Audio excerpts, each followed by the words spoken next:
What's up? Sam Battlefields here. Thanks very much for joining me on my journey into eco. A few months ago, quite a few months ago, I put up an analogy that I'd created independently.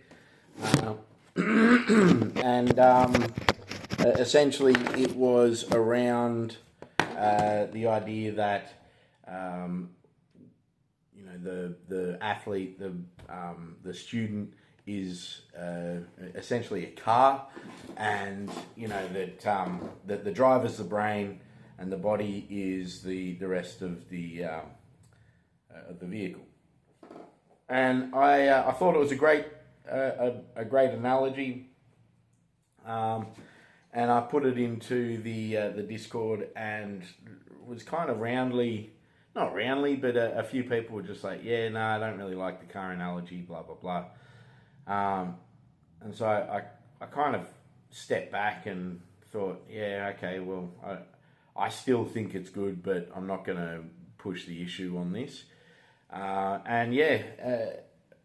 just wanted to, another brain dump, because going through the language of coaching, and, in one of his first section of the book, Winkelmann, who obviously is a extremely fucking, reputable coaching guy and all this, he literally says this analogy in his book.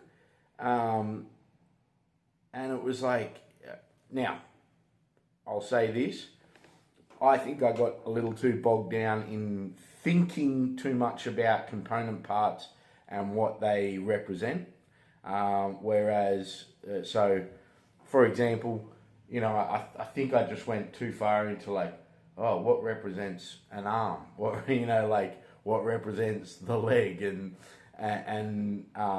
component parts in that way, is it the suspension? Is it this? Is it that?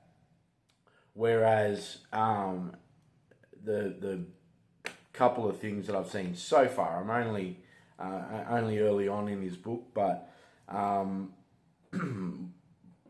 give a quick read. So we use the car and driver analogy to frame what motor learning is and is not.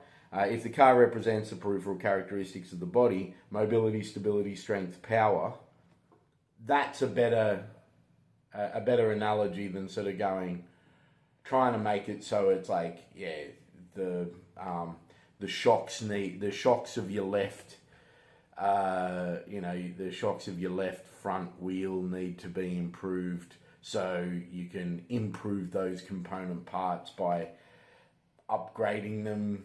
I think I made some comparison to GTA or something, where you can build your car out and upgrade your parts and all that sort of thing. So maybe I got too bogged down in that. But yeah, once again, this is just a brain dump.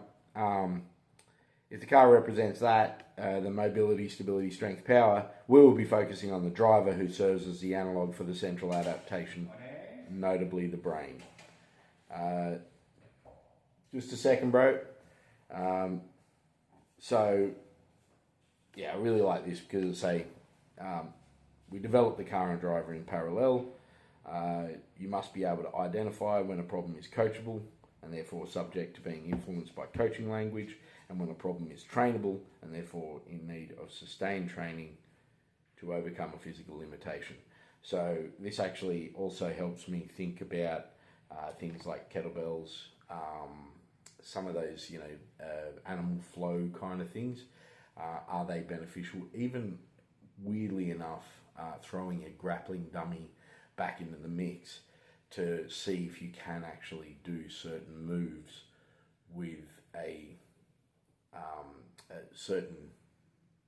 where your physical limitations are with certain things. So, and can they be improved? Anyway, brain dump. Thanks very much for listening.